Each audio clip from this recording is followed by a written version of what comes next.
Good afternoon, good morning, good evening, everybody. It is Saturday, October 19th, and you know what that means. It is time for the High Risk Wrestling Podcast. I am your host, acknowledging your new tribal chief, Solo Sokoa.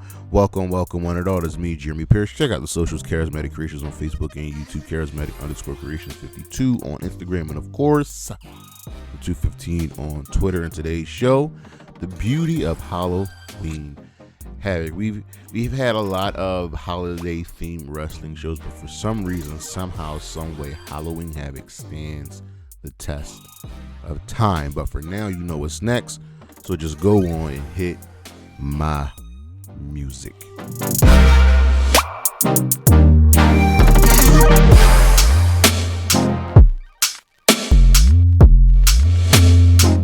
Now you know what we're about to do now. These are the best matches in the history of Halloween Havoc. We start with number 5, 2023, the NXT Championship match, Ilya Dragunov versus Carmelo Hayes. This was so good. NXT needed to find a way to reinvigorate themselves, and you had Melo, who was on an incredible tear and had eventually lost the NXT Championship.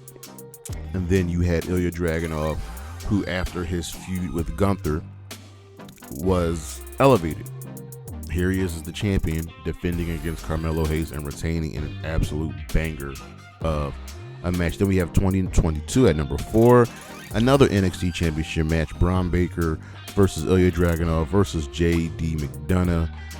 Another great match. Braun carried the torch after Carmelo Hayes. Ilya Dragunov was doing what Ilya Dragunov does, but the real shocker here was J.D. McDonough. If you see them on Raw, you would think he's just some comedic wrestler with, some skills, but I and a lot of people know that he is a fantastic, phenomenal talent, was major in the NXT UK scene, and here he is, part of this triple threat match, being just one of the best wrestlers alive. Number 3, Io Shirai versus Candice LeRae, NXT Halloween Havoc in 2020. Absolutely fantastic match. We know what Io can do. I know what Candice can do. This was a tables, ladders, and scares match for the NXT Women's Championship, with Io defending against Candice, and they had a really good rivalry going on after Io turned heel. This was just good. The alignments have flipped, and these two have really great chemistry together in an awesome match, with just Candice getting thrown off of ladders, going through ladders, and Io doing what Io does. This was an absolutely fantastic match. Number 2, Rey Mysterio versus Dean Malenko, Halloween Havoc in 1996. You're going to see a name being synonymous with Halloween Havoc. That is one, Rey Mysterio. Any WCW fan knows that the Cruiserweight division was honestly the saving grace for WCW in the 1990s. Jericho, Eddie Guerrero, Rey Mysterio defended their championships left and right, and Rey was the champion here, defending against the submission specialist and Dean Malenko. Their differing styles made for a great match, and in the end, Dean Malenko, the Iceman, won, but Mysterio got the chance to show who he really truly is. And of course, we know what number 1 is. Eddie Guerrero, Rey Mysterio Jr., Halloween Havoc in 1997. This is the match between two beloved stars that everyone remembers for Halloween Havoc. It will always lead back to this. Eddie and Rey had something special. Rey Mysterio, we remember the gear. It was inspired by the Phantom comic book. Man, his mask was on the line for Eddie's title shot. This was just an incredible match. This is one of the best matches in the history of WCW, hands down, bar none.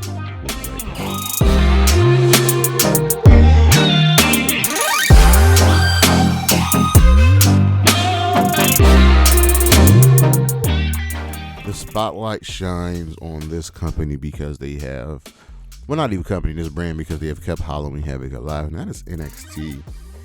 NXT has gone out of the way to continue the tradition of not only Halloween Havoc, but holiday themed shows, and they've been doing Halloween Havoc since 2020, and they're going to continue doing it. This has been Something that I was very much looking forward to, because honestly, if you think about all of the WCW pay-per-views, the one that I think people really remember the most consistently is Halloween Havoc and the Giant Pumpkin. NXT is continuing that theme, continuing that tradition, and I'm just happy it's here. They've given us some great matches, they've given us some great title changes and some good stories, and they've also given us Shotzi Blackheart as the host, and she has been the perfect host for Halloween Havoc. This is just a good relationship and a good partnership, and NXT has really found their groove with these shows.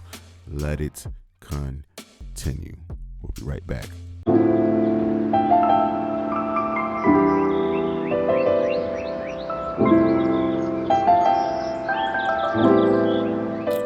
Halloween Havoc. When you say that name, what's the first thing that comes to mind?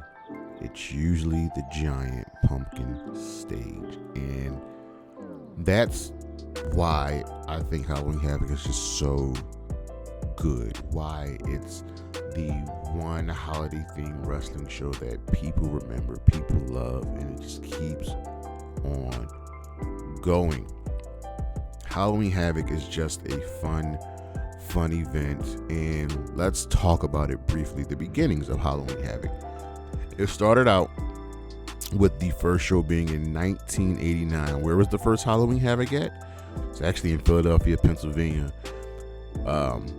Took place at the Philadelphia Civic Center, and the National Wrestling Alliance / WCW gave it to us.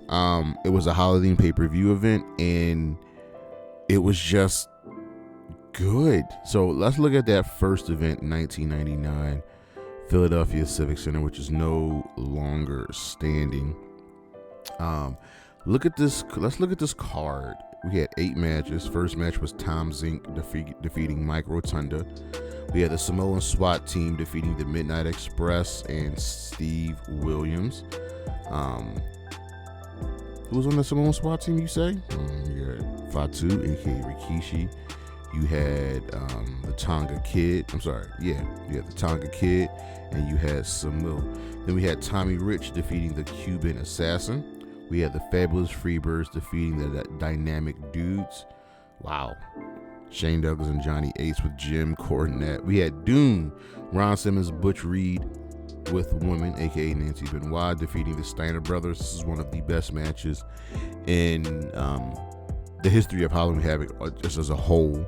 We had Lex Luger defeating Brian Pillman. The Road Warriors defeated the Skyscrapers, and in the main event, Ric Flair and Sting defeated Terry Funk and the Great Muta.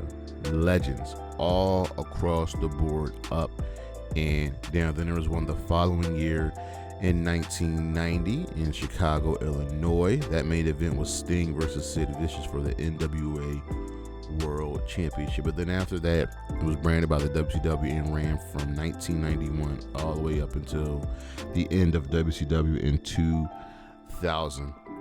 Halloween Havoc is just a fun event. And after Halloween Havoc ended, we had to wait all the way up until NXT brought it back. The last Halloween Havoc was ran in 2000, and the main event was Goldberg defeating Chronic in a handicap match. Had Goldberg lost, we'd have been forced to leave WCW. That was the main event. It went 3.5 minutes. This is when WCW was getting bad. Let's look at the rest of that card real quick. Natural Born Thrillers defeated the Filthy Animals and the Boogie Knights. Reno defeated Sergeant AWOL. The Misfits in Action defeated the Perfect Events. Weird. The Filthy Animals defeated Shane Douglas and Tori Wilson. Buff Bagwell defeated David Flair. Mike Sanders defeated Ernest the Cat Miller. Mike Awesome defeated Vampiro. General Reaction, Lord, defeated Lance Storm and Jim Duggan. Jeff Jarrett defeated Sting. Booker T defeated Scott Steiner. This was for the WCW Heavyweight Championship. There's another title match on that card. The Reno match was for the Hardcore Championship. The first match was for the Tag Team Championships. The General Reaction match was for the United States Championship. So this is where we get to the worst of WCW. But Halloween Havoc somehow, some way, for some reason, still sits fondly with us. But it's not, hasn't been the only holiday themed show. WCW has given us the Great American Bash, which has been brought back by NXT. AEW regularly gives us the Holiday Bash, St. Patrick's Day Slam, New Year's Smash. What else did they give us? There was something else that they give us. St. Patrick's Day. I think those are the main thing. And then St. Patrick's Slam, and then NXT has brought us New Year's Evil. They have brought us WWE has brought us New Year's Revolution, and the Great American Bash still continues right now. We also have Vengeance Day, which is really brought to you as a part of Valentine's Day. And the holiday theme shows just work. They're very, very easy to do. But for some reason, some way, somehow, Halloween Havoc just keeps on going. Yeah, we know the Great American Bash, and we only really remember two things about the Great American Bash: the Hogan turn and Taker killing Paul Bearer. That's it. We remember the first St. Valentine's Day Massacre for the debut of the debut of the Big Show. Sorry, but these other holiday themed shows really don't work. Now TNA does their great Thanksgiving show, where someone has to wear the turkey suit, and that's just classic TNA, and it just works. But Halloween Havoc is just here. It's always here. It is, at the very least, consistent. It has been going on for almost 20 years now. We combine up the total history of Halloween Havoc, and it's given us some fantastic moments, from some fantastic matches. And let's look at some of these top moments. And we start with something unique. We've got the Great Muta saving the day. This was the original event, 1989, in Philly, with Ric Flair and Sting going up against the Great Muta and Terry Funk in a Thunderdome cage match with Bruno Sammartino as the special guest referee. The only way the match could end was when either Gary Hart, representing Muta and Funk, or old Ollie Anderson, representing Sting and Flair, threw in the towel for one of the men. That's dope. I like that. This was just fun, and Great Muta saved the day. Why? How? Someone turned on electricity, and on the top of the cage, one of the decorations caught on fire. And what did Great Muta do? He went to the top rope and blew it out with his green mist. That was just good. He used his green mist to take out, to put that flame out. Or what about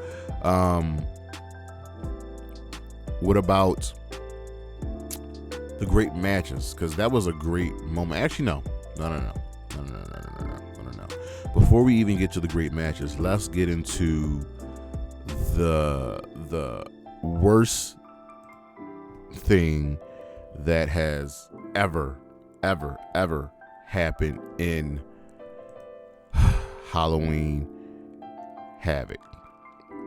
And that would be none other than the Chamber of Horrors match. This took place at the 1991 edition of Halloween Havoc. If you were listening closely, that was actually the very first WCW branded Halloween Havoc. And this was an 8-man tornado tag match with a secondary smaller cage on top of the first cage, and sat in the middle of that cage was an electric chair. And this would be the only time we would get this horrible match. Yeah, it was absolutely atrocious. I don't really know how to describe it other than that. So who are the teams? It was Sting, the Steiner Brothers, and El Gigante versus Vader, Cactus Jack, Abdullah the Butcher, and Scott Hall. and this was Scott Hall was doing his Diamond Stud thing. Somehow, some way, for some reason, One Man Gang and Oz were advertised for this match, and this just wasn't good. There was a spooky. All right, this was a bad show, right? And you should definitely go check out a lot of the interviews by Jim Ross and Tony Schiavone when they talk about this horror show of a match. And like, it was fun, but in the end, it looked horrible. I'm having a hard time talking about this, and I wish you could all see it and hear it. And it just wasn't bad. Who got murdered at the end? That would be Abdullah the Butcher, and it was not received well. This match was just bad. This was hands down the worst moment in the history of Halloween Havoc, and I'm glad they haven't done this match since. I'm glad that they have not brought it back.